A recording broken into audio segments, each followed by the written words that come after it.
और America Iran युद्ध से जुड़ी इस वक्त की बड़ी खबर आ रही है। कुवैत में घुसे कई ईरानी ड्रोन और मिसाइलों को एयर डिफेंस ने मार गिराया है। अमेरिकी राष्ट्रपति ट्रंप ने ईरान पर बड़े सैन्य हमलों का संकेत दिया है। उधर तेहरान ने हॉर्मुज स्ट्रेट में 2 और टैंकर्स उड़ाए और अमेरिका को चेतावनी भी दी है कि जंग भड़काई तो स्ट्रेट का रास्ता पूरी तरीके से बंद कर दिया जाएगा। गाजा में शांति के लिए हमास ने हथियार डालने की पुष्टि कर दी है।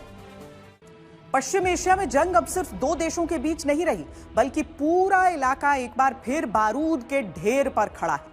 अमेरिका ने ईरान पर बड़े पैमाने पर नए हवाई हमले किए। दावा है कि इन हमलों में ईरान के सैन्य कमांड सेंटर, मिसाइल और ड्रोन ठिकानों को निशाना बनाया गया। लेकिन सवाल है कि क्या इससे ईरान पीछे हटेगा या जवाब और जोरदार देगा। दरअसल जॉर्डन में अमेरिकी सैन्य ठिकानों पर ईरानी मिसाइल हमलों के बाद राष्ट्रपति अमेरिका के जो हैं डोनाल्ड ट्रंप, उनकी तरफ से साफ कहा गया कि अब अमेरिका की बारी है।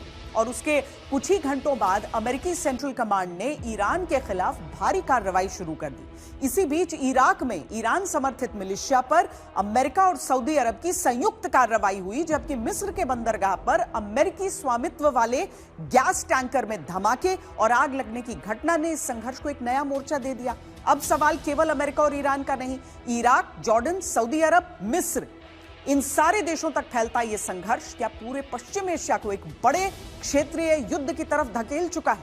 क्या ईरान अपनी प्रॉक्सी ताकतों के जरिए जवाबी हमला और पश्चिम एशिया में जंग एक बार फिर भड़क उठी। ये लड़ाई अमेरिका और ईरान की न होके इराक, जॉर्डन, सऊदी अरब और मिस्र को भी अपने लपेटे में ले रही है। अमेरिका ने ईरान पर अब तक के सबसे बड़े हवाई हमलों में से एक को अंजाम दिया है। ईरान ने अपने आप एक तरह का इनिशिएटिव लिया कि अब तक तो रिटेलिएट कर रहे थे कि उनके ऊपर अटैक होंगे तब वो अटैक करेंगे। अब उन्होंने कई जगह इधर उधर शुरू कर दिया अटैक करने, जैसे सऊदी अरेबिया के ऊपर हouthi से करवाया। हouthi भी उनका ही एक एक्सटेंडेड आर्म कहिए। और इजिप्ट के अंदर अटैक हुए, जिसको वो कह रहे हैं, उनके फॉरेन मिनिस्टर ने कहा कि इजिप्ट में हमने अटैक नहीं किया है, क्योंकि इस वक्त आप देखें तो सारी जगहों में एक्सपेंड हो गया है। अमेरिकी सेंट्रल कमांड का दावा है कि इन हमलों में ईरान के सैन्य command centre, missile launch site, drone ठिकाने और तटीय निगरानी केंद्रों को निशाना बनाया गया। लेकिन सबसे बड़ा सवाल ये कि क्या अमेरिकी हमलों से ईरान रुकेगा और एक बार फिर बातचीत शुरू होगी, या फिर तेहरान की तरफ से ऐसा पलटवार होगा जो पूरे पश्चिम एशिया को दोबारा युद्ध की आग में झोंक देगा। देखिए, जहां तक प्रेसिडेंट ट्रंप की स्ट्रैटेजी की बात है, तो ज्यादातर ऑब्जर्वर इस बात को मानते हैं कि अमेरिका की कोई स्ट्रैटेजी थी ही नहीं। वो नेतन्याहू के कहने में आके उन्होंने और अपने ही जो एडवाइजर्स थे उनके खिलाफ जाकर के ये ईरान के ऊपर अटैक किया। दूसरा चीज, अमेरिका में इलेक्शन होने वाले हैं 2 महीने के अंदर में, तो प्रेसिडेंट ट्रंप को एक बड़ी जल्दी से एक विक्ट्री टाइप चाहिए।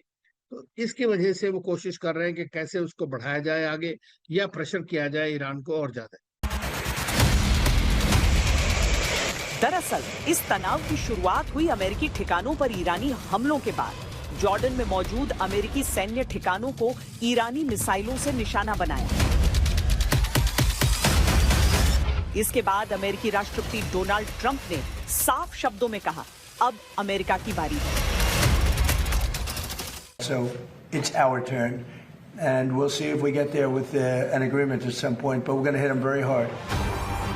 28 जुलाई 2026 को अमेरिका और सऊदी अरब ने मिलकर इराक में ईरान समर्थित मिलिशिया पर हमला किया। इस कार्रवाई में कई लड़ाके और ईरानी सलाहकार मारे गए और सऊदी अरब पहली बार औपचारिक रूप से इस संघर्ष में शामिल हो गया।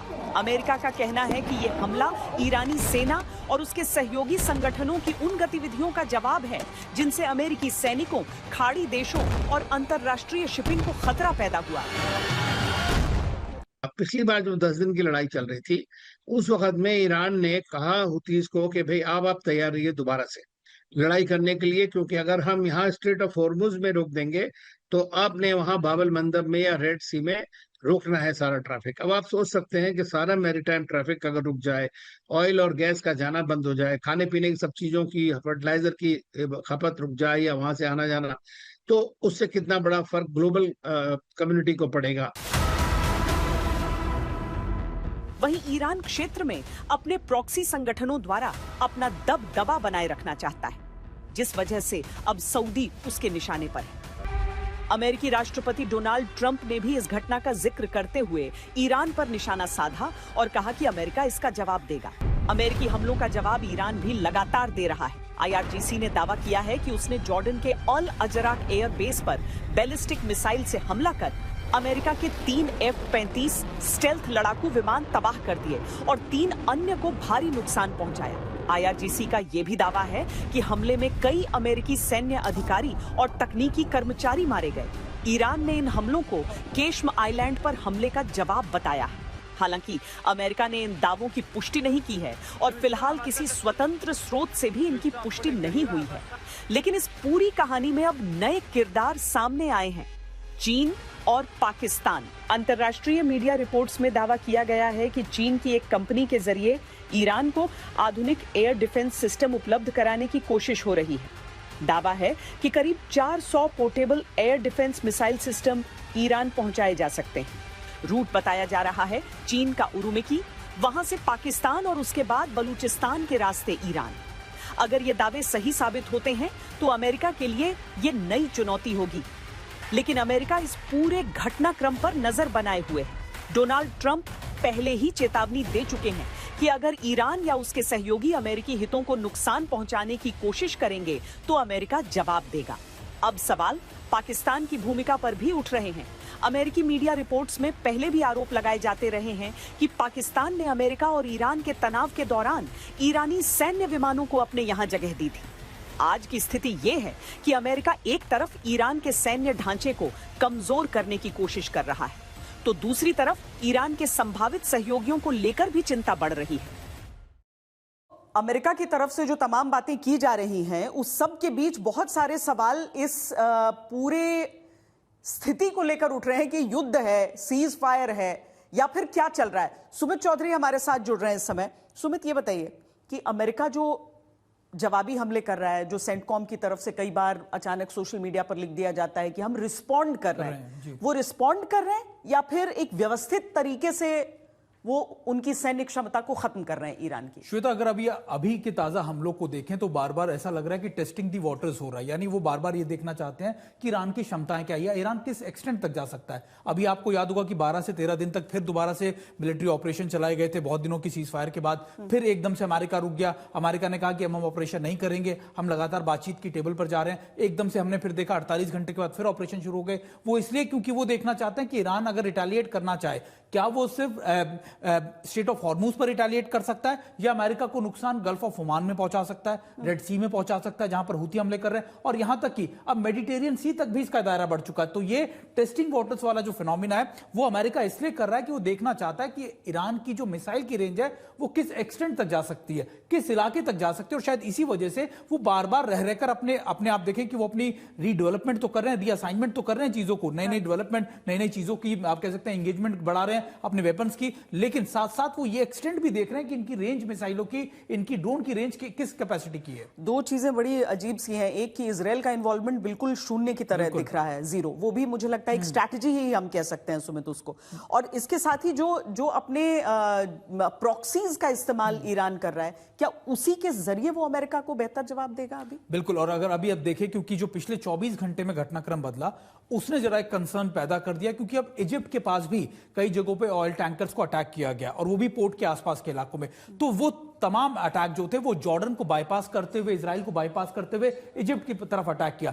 तो ये संदेह पैदा किया कि देखिए ईरान के पास वो स्ट्रैटेजी है कि वो मल्टीपल लोकेशंस पे कर सकता है। हूती भी लगातार रेड सी में बड़ा कंसर्न बने हुए, वो भी यूएस के टैंकर्स को अटैक कर रहे हैं, या यहां पर स्टेट ऑफ हॉर्मुज पर भी तैनाती है। तो अगर आप तीनों स्टेट्स को देखें, तीनों जगहों पर देखें, तो इस समय ये एक्टिव वॉर फ्रंट के अंदर तब्दील हो गया। और आप मानिए कि ईरान सबसे बड़ी दिक्कत ना सिर्फ एक इलाके में पैदा कर रहा है, वो दुनिया भर की जो सप्लाई चेन है उनको प्रभावित कर रहा है। पर अब सऊदी, जॉर्डन, मिस्र, ये सारे जिस तरीके से अब इसमें इन्वॉल्व हो रहे हैं, तो अभी तक जो America, Israel, US, America, Israel, Iran के बीच जो संघर्ष था, क्या अब यहीं पर इसी क्षेत्र में मल्टी नेशन का इन्वॉल्वमेंट सीधे तौर पर? देखिए, 2-3 देशों को लेकर तो ईरान बहुत ज्यादा अलर्ट मोड पर या चेतावनियां दे चुका है, जो बहुत कड़ी। IRGC ने 24 घंटे में 3-4 बार अपनी एडवाइजरी, अपनी चेतावनी दी है, जिसमें सऊदी को लेकर इनडायरेक्टली उन्होंने आग्रह किया है या फिर चेतावनी दी है। इसके अलावा अगर आप देखें कि UAE को लेकर भी अभी जो इराक पर हमले हुए, जिसमें सऊदी का इन्वॉल्वमेंट भी था, जिसमें कहा गया कि जो वो मिलिशिया जो ईरान को समर्थित थे उन पर अटैक किया गया। मुझे लगता है कि वो ईरान के लिए कंसर्न था कि अगर सऊदी मिलकर भी अटैक करता है इराक के ऊपर या ईरान के ऊपर, तो ऐसे में ईरान उसका रिस्पॉन्ड कैसे करेगा। इसीलिए इसके दायरे को बढ़ाया जा रहा है। और अभी आप देखिए, मौजूदा हालात में IRGC की तरफ से रीमाइनिंग का काम, माइनिंग्स को दोबारा से डिप्लॉय किया गया स्टेट ऑफ हॉर्मुज पे, जो अमेरिका के लिए कंसर्न था। इसके अलावा आप देखिए कि रेड सी के अंदर हूथी के पास लॉन्ग रेंज मिसाइल भेजी गई, और अगर इराक में वो हमले कर रहे हैं उसके पीछे का भी एक कारण है। ये कहा जा रहा है कि पिछले 1 महीनों के अंदर इराक के मिलिशिया के पास भी वो लॉन्ग रेंज मिसाइल्स हैं, जिनसे वो इजिप्ट, आप कह सकते हैं यूरोप तक को टारगेट कर सकते हैं, या फिर यूरोप के कई इलाकों को अपनी जद में ले सकते हैं। शायद ये कंसर्न सऊदी के साथ साथ पूरे यूरोप और अमेरिका के लिए बना हुआ है।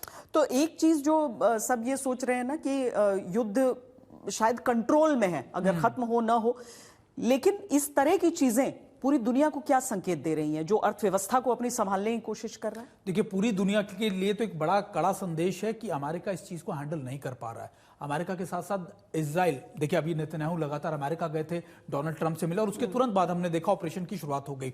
तो ऐसा लग रहा है कि इजराइल ये बताने की कोशिश कर रहा है कि एक ही विकल्प है। नेतन्याहू की तरफ से एक इंटरव्यू में कहा गया कि 3 विकल्प हमारी तरफ से, दोनों की तरफ से क्लियर हो गए। पहला ऑब्जेक्टिव था ब्लॉकेड को जारी रखा जाए, दूसरा था कि डील कर ली जाए, तीसरा था कि बड़े ऑपरेशन किए जाए। और तीनों के अंदर एक ही ऑब्जेक्टिव है दोनों का, कि ईरान को न्यूक्लियर पावर बनने से रोकना है। तो शायद इन तीनों ऑब्जेक्टिव के पीछे इजराइल की मंशा बहुत क्लियर है। वो चाहता है कि ये युद्ध चले ताकि वो अपने कम से कम ऑब्जेक्टिव को पूरा कर ले। इससे अमेरिका को क्या बर्डन झेलना पड़ेगा, यूरोप को या दुनिया को, उसको उसकी परवाह शायद दिखती नहीं है। बहुत शुक्रिया सुमित इस पूरी जानकारी के लिए।